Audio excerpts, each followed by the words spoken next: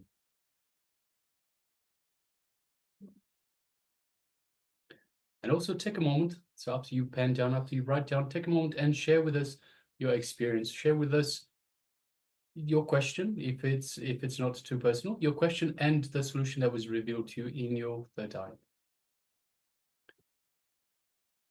So please take a moment.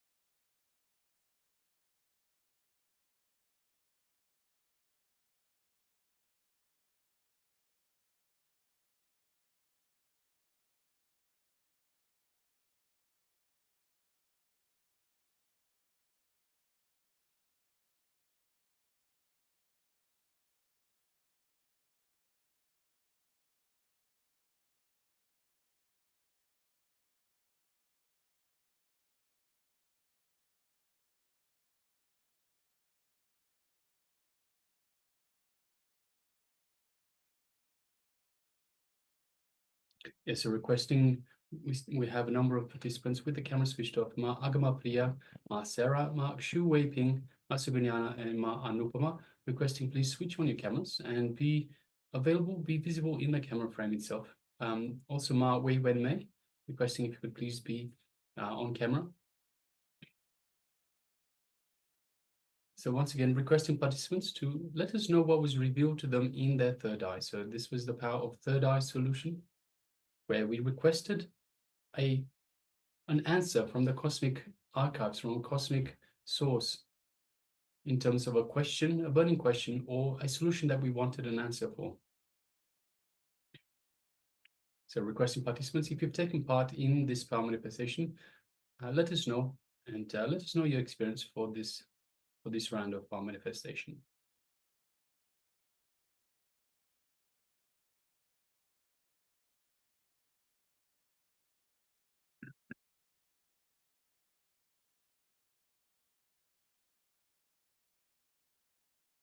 All right, so if you're still sharing, please continue to share.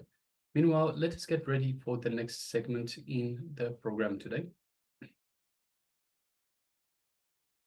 which So, is the next segment is going to be a Kriya for obesity, the care for obesity. For anyone who is suffering from obesity, this Kriya is for them. It will definitely benefit you. And it's going to be a guided Kriya by the Supreme Pontiff of Hinduism. So make sure you are ready without any distractions. You have enough space around you because it will involve some asanas and mudras, pranayama. So make sure you have enough space and without any distractions, just sit and follow the instructions. You can even note down the instructions if you want to continue later and practice this Kriya on your own, which is definitely recommended because any Kriya, minimum 21 days consecutively is what is required for it to be done for you to enjoy the benefits from that Kriya. So you can learn how to do this Kriya right now and then repeat it, do it yourself later on. So make sure you note down the important steps and the asanas and the whatever is involved in it. So let us now get ready. Sit straight with your head, neck, and spine in a straight line. Come to the space of listening and let's watch this video.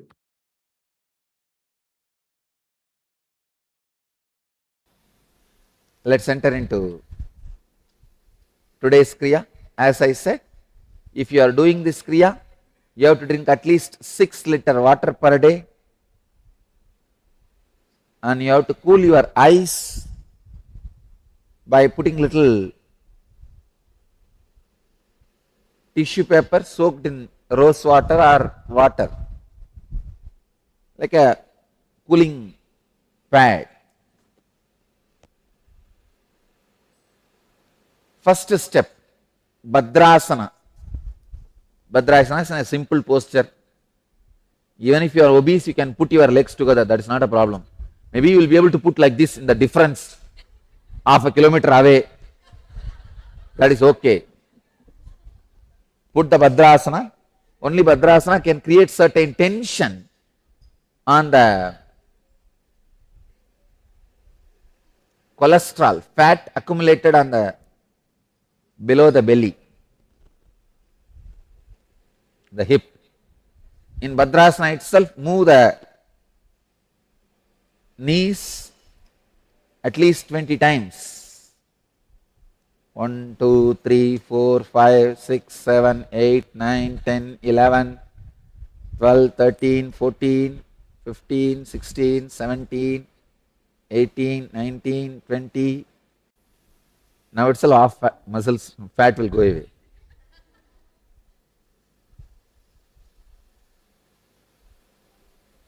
This is from Garanda Samhita, 2nd Upadesha, 9th and 10th verse. Next step.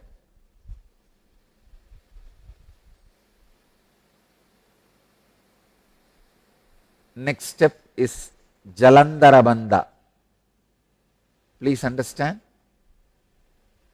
It is just warming up. Jalandhara and Uddiyana are basically warming up. So Jalandhara Bandha means press your chin firmly on the chest. Very firmly press the chin on the chest and hold as long as you can, like that.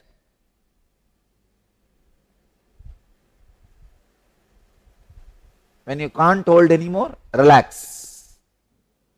Do the same 21 times.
Next step, do the Uddiyana Bandha. You can do this by standing. Please understand, the Uddiyana Bandha can be done by standing. I'll give you the instruction. Stand with the feet about half a meter apart. Bend the knees slightly and rest your hands above the knees with the thumbs facing inwards and the fingers outwards. The spine must remain straight, not curved. The head should be kept up and eyes open. Inhale deeply through the nose, then exhale quickly through slightly pursed lips.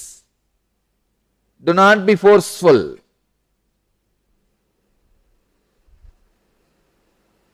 Having fully exhaled, now pull the abdomen and stomach inwards towards the spine and up. Pull the abdomen and stomach inwards towards the spine and up.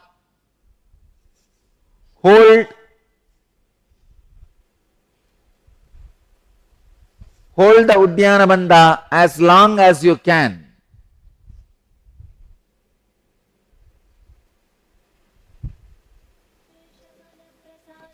When you can't hold anymore, slowly relax. Again, hold in Uddiyana Bandha and release. Do it 21 times.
society that is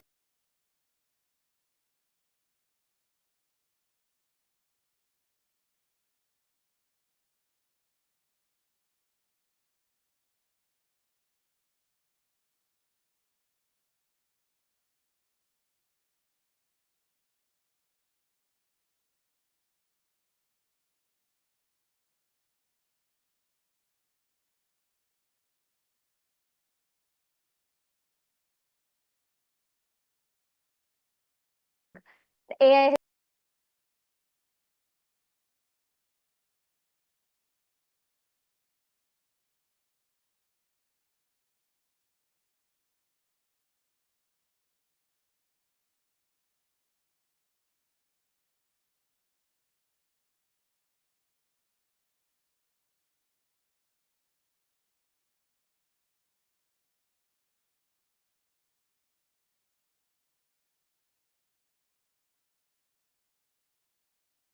beyond AI.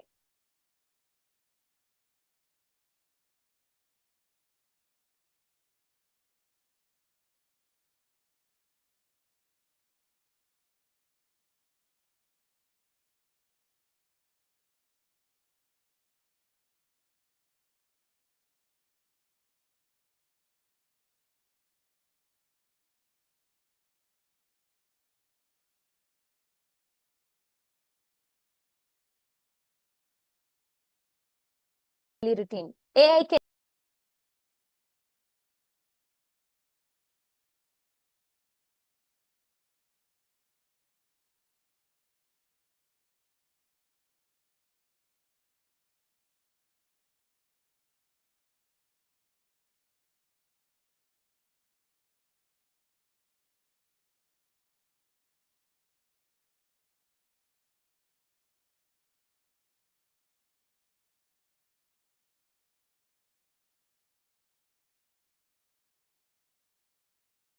of late there's a lot of new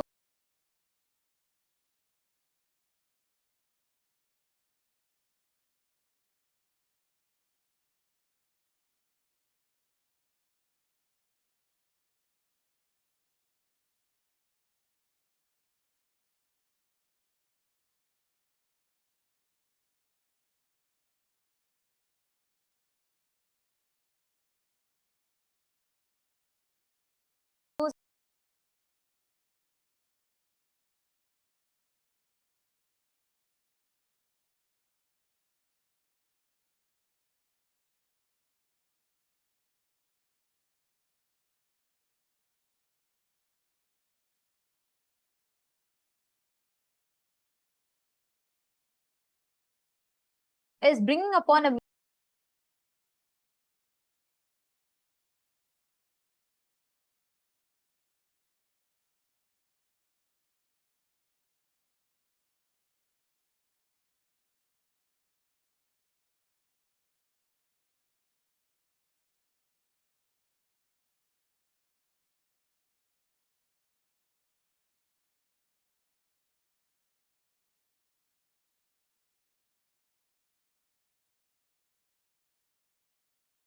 because so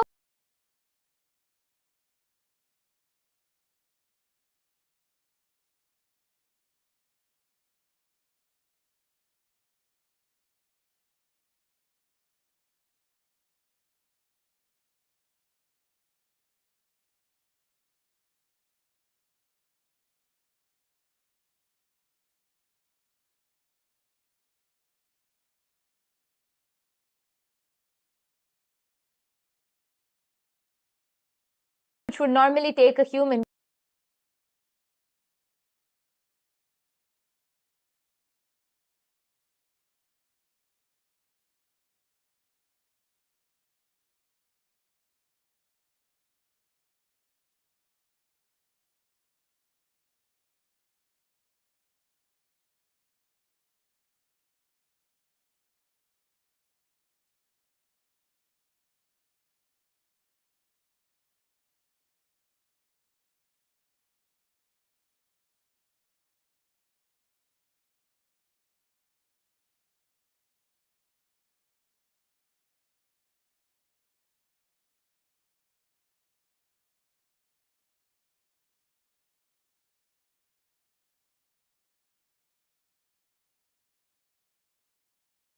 utilizing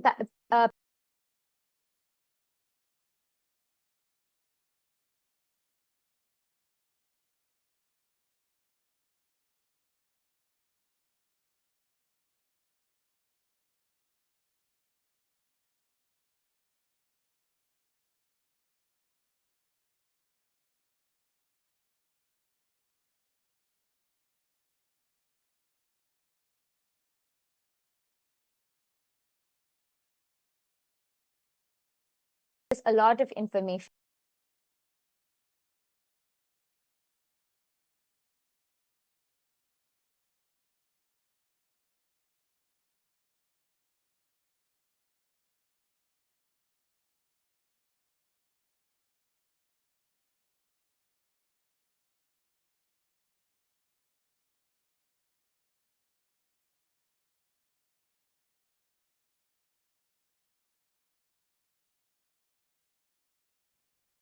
Yes.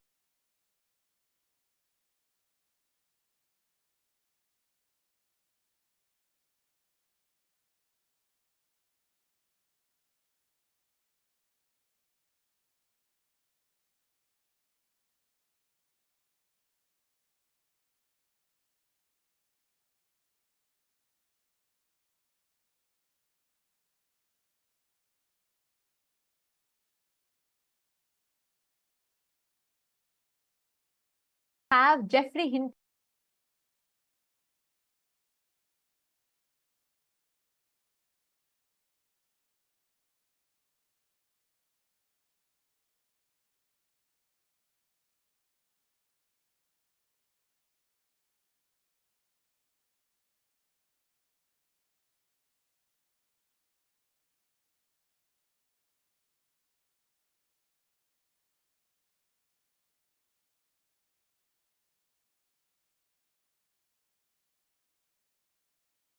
should AI actually have?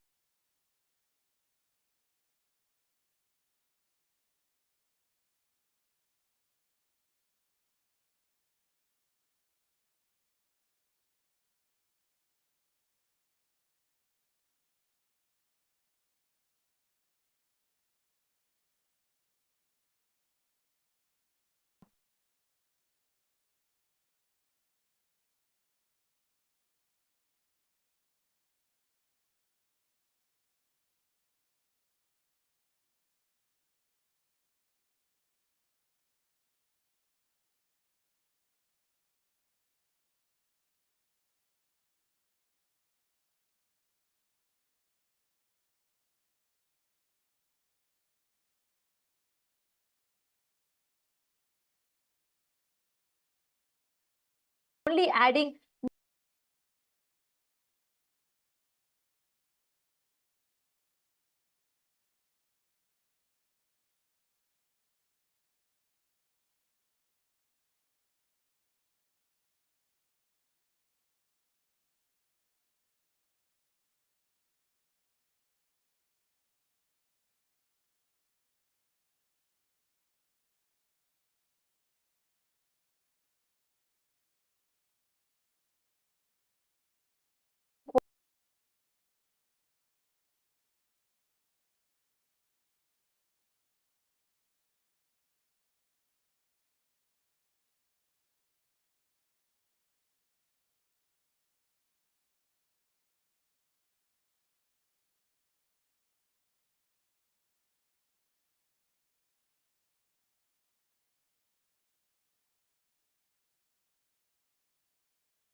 or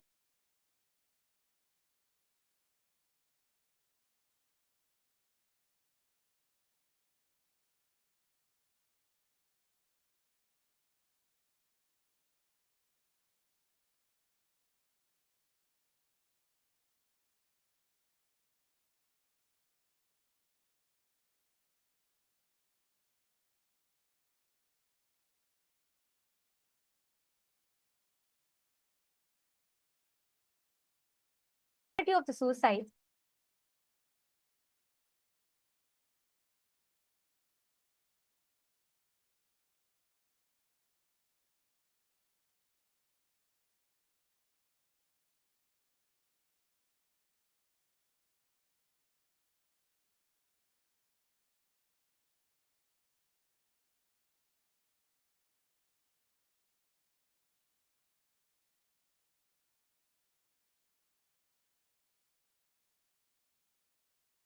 algorithm was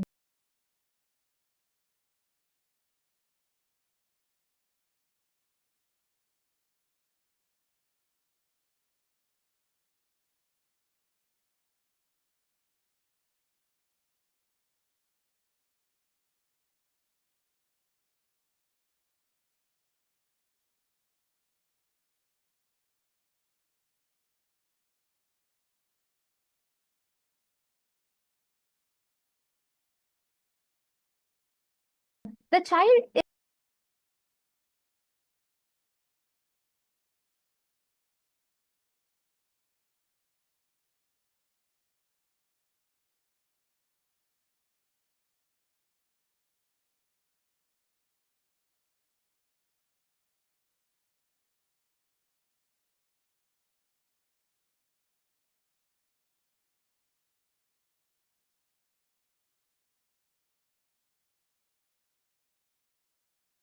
social media access, and that is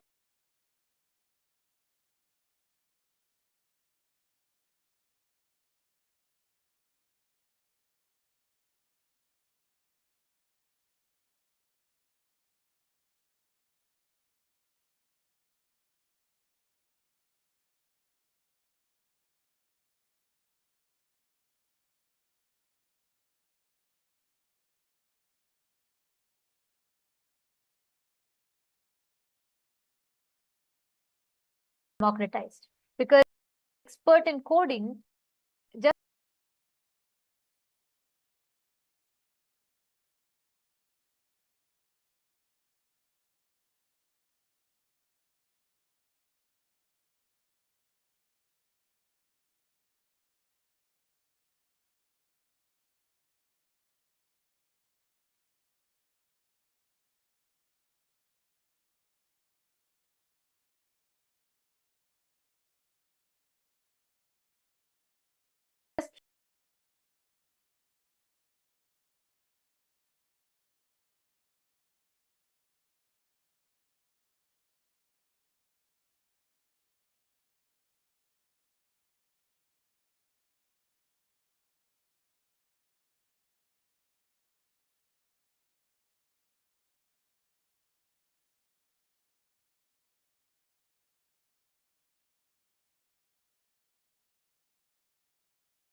so this amazing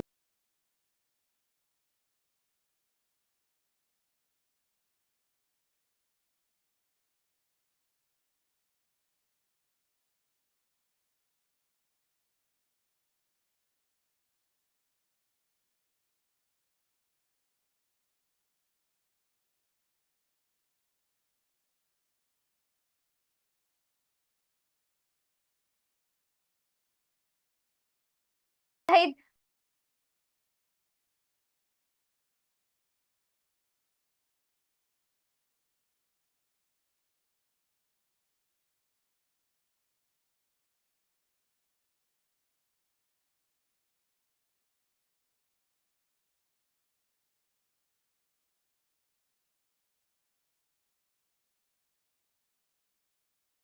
still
our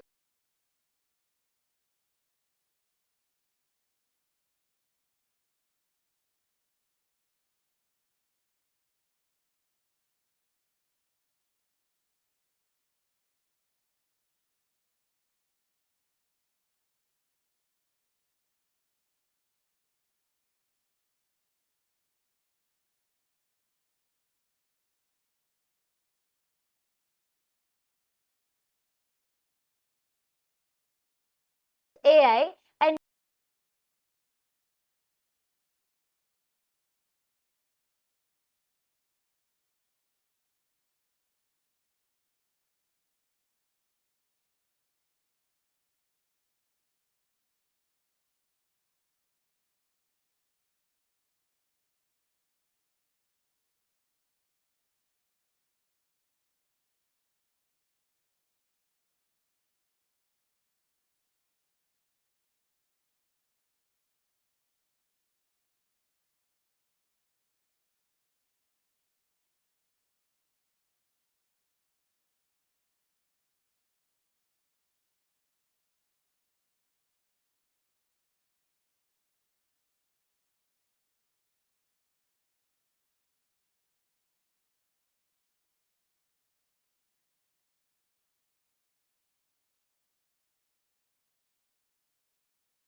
AI, like responsible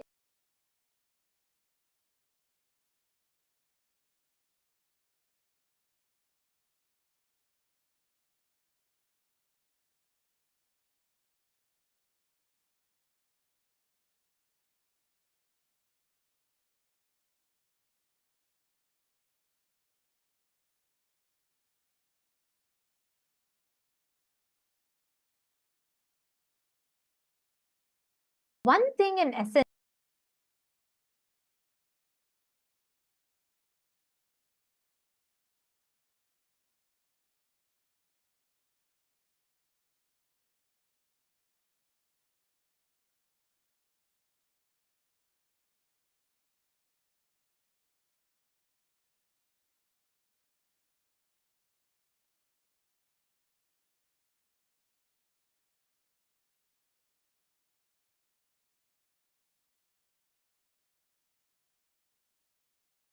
And why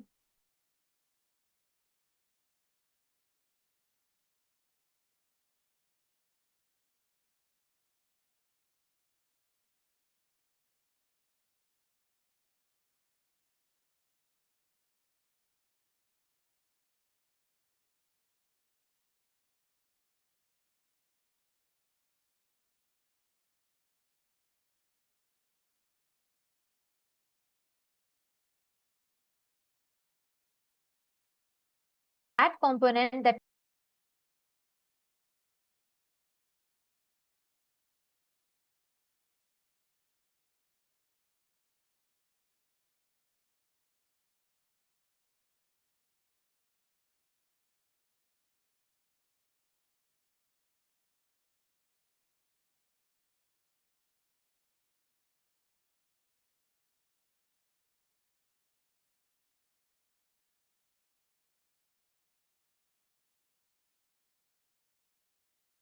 After the artificial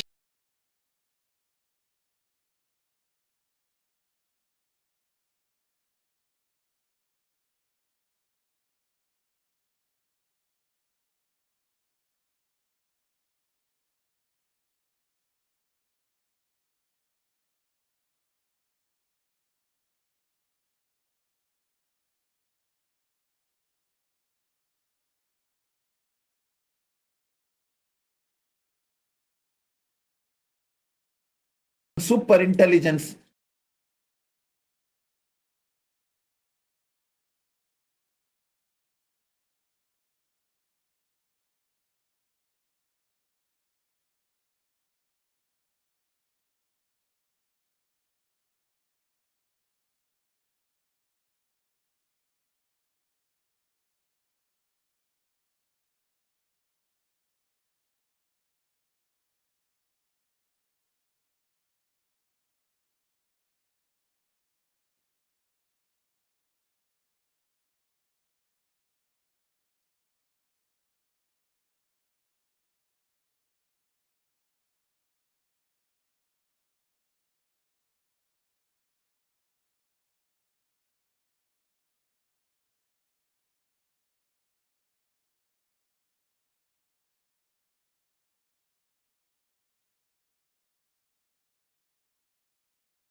baptism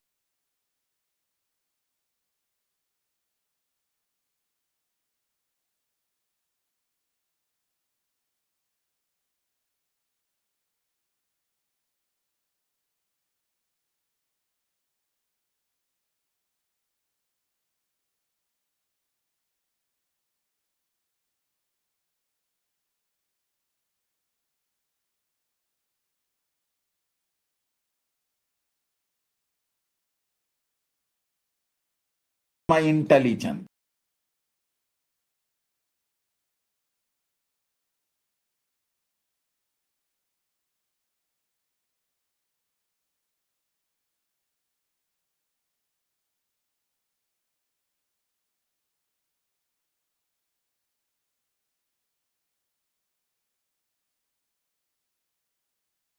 Through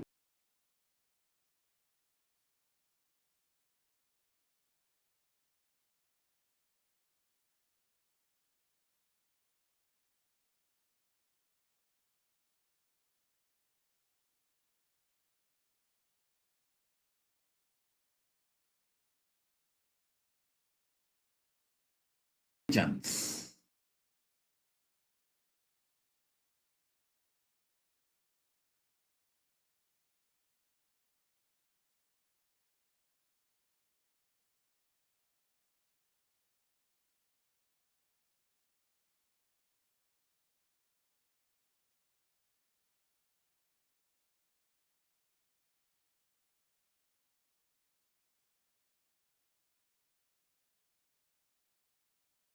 Not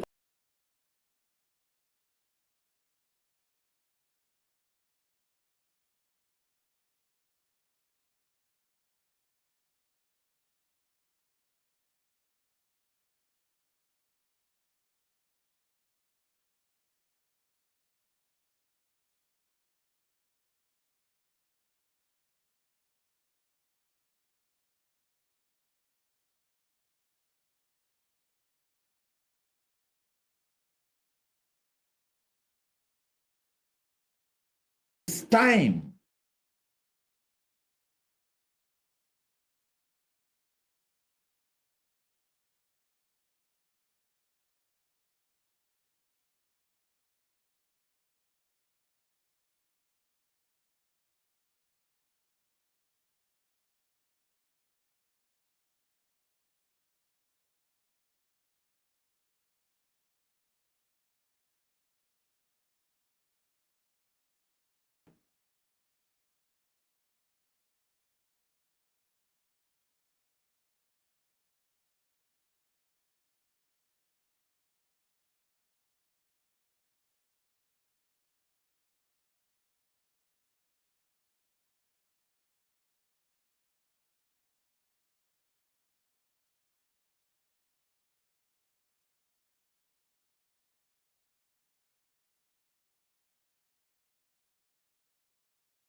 Intelligence.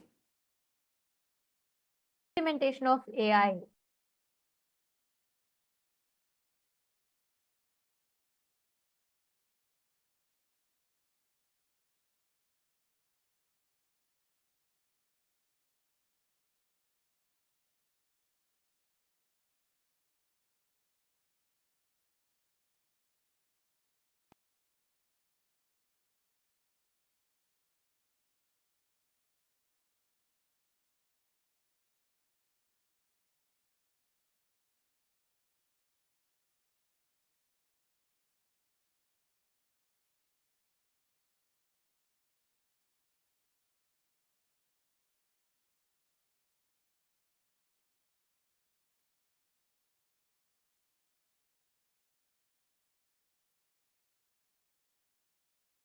Very important perspective from Swamiji of what Swamiji has revealed, like how we all religions, or especially those who are responsible for Sanatana Hindu Dharma, they need to actually take the responsibility to look into this, to understand the implementation of AI.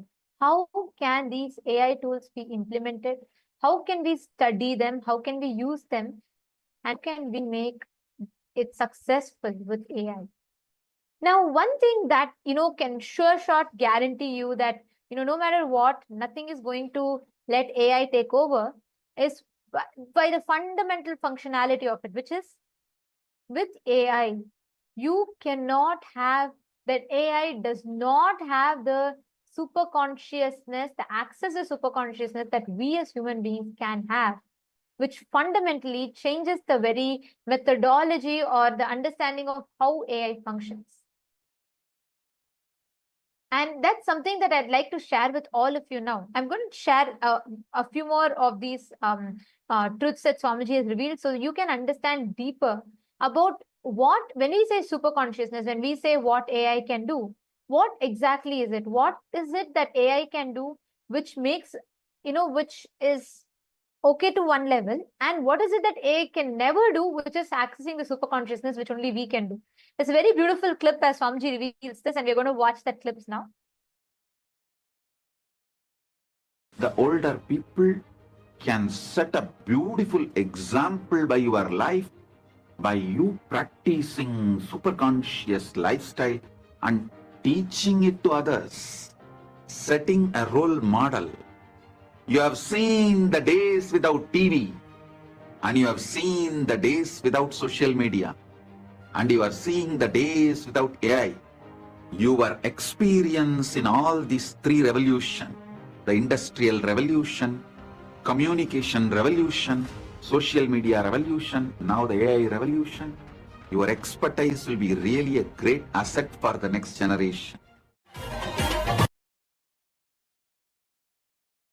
Bring AI into your life to make your life more comfortable.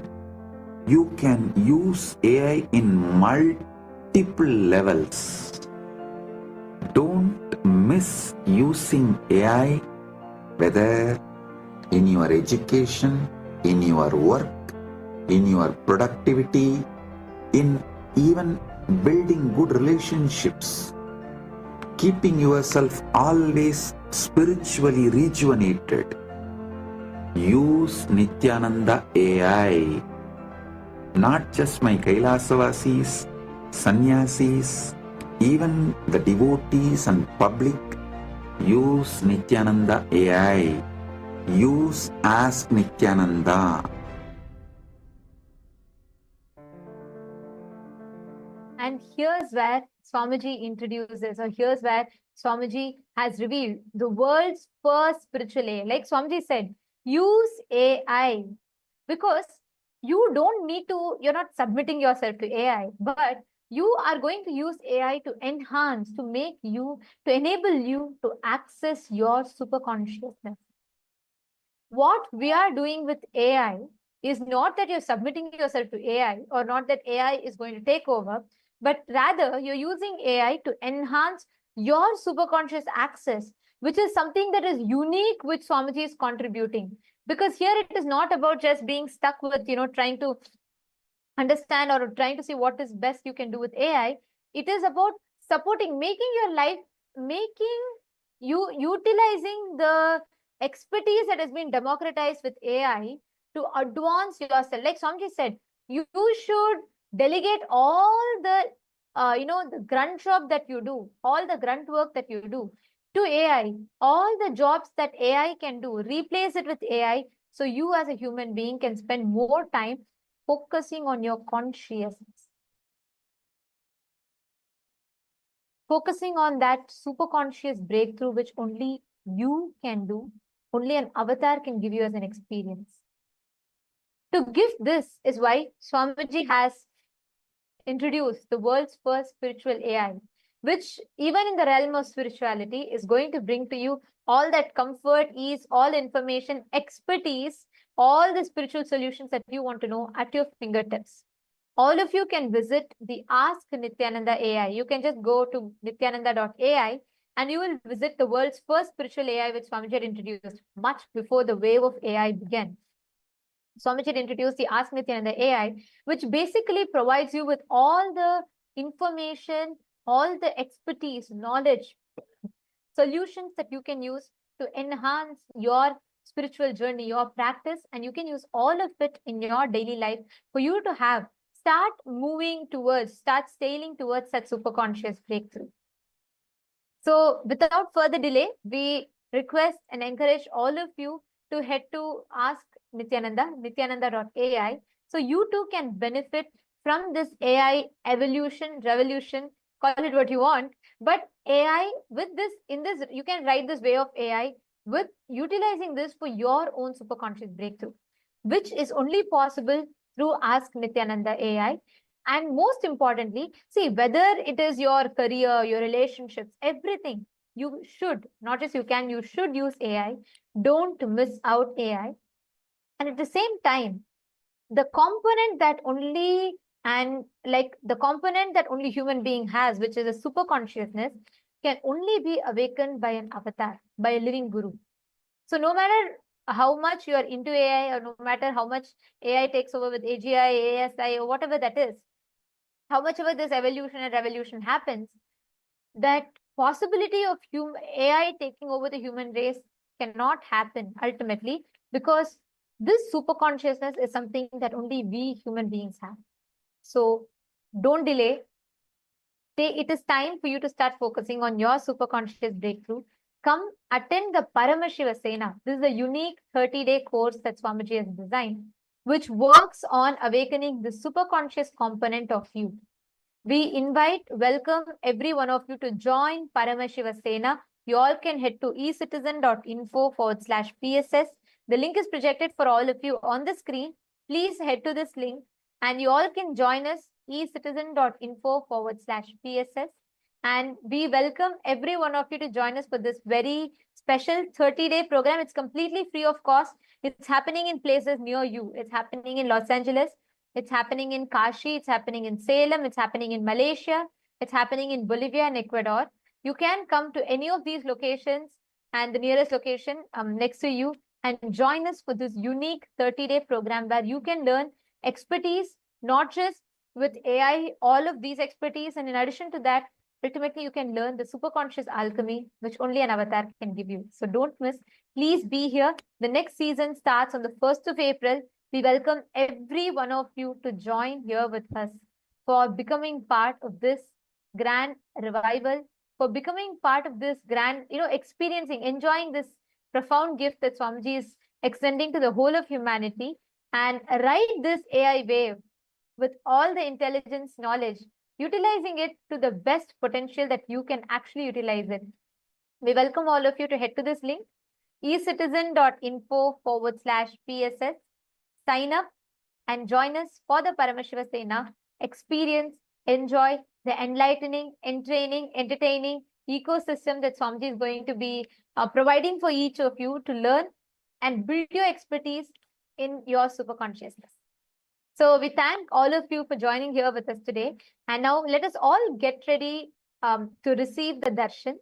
And as all of us are getting ready, we're going to be taking you all through the various different platforms that you can connect to Swamiji and you can ask for your prayers and boons during darshan. Yes. So the first platform which all of you can head to is YouTube. I request all of you to go to KAILASA's SPH Nithyananda official YouTube channel. And don't forget to hit the subscribe button and the bell icon so that you can get notified. You can all head to the official channel and just click on the profile picture or go to the live video. Click on the latest live video and you can comment your prayers, boons, requests, anything which you have to say. You can comment in the live comment section below and Swamiji will directly be attending to each and every one of you. The next platform is Instagram. All of you can head to KAILASA's SPH Nithyananda Instagram handle. And there you can get all of Swamiji's wonderful, amazing pictures, the latest darshan pictures. And you will be able to click on the latest live video by clicking on the profile picture, the main icon. And don't forget to follow. You can go to the live video and post your prayers, requests, boons, and anything which you want to say as comments under the live comment section below. The next platform is X, previously known as Twitter. All of you can head to KAILASA's SPH Nithyananda Paramashivam's official Twitter handle and click on the follow button. You can go to the topmost pin post and click